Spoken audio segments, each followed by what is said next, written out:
So let us say W represents a complex number of A plus BI, and Z represents a complex number of C plus DI.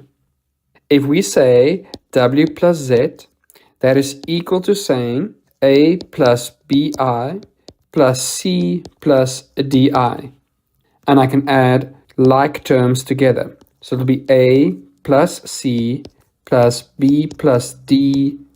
Let us look at a simple example. Let us say that W is equals to 5 plus 7i and Z is equals to 2 plus 3i. So if we want to add W with Z, we will have 5 plus 7i plus 2 plus 3i. And I can add like terms together. So it'll be 5 plus 2, which is equals to 7.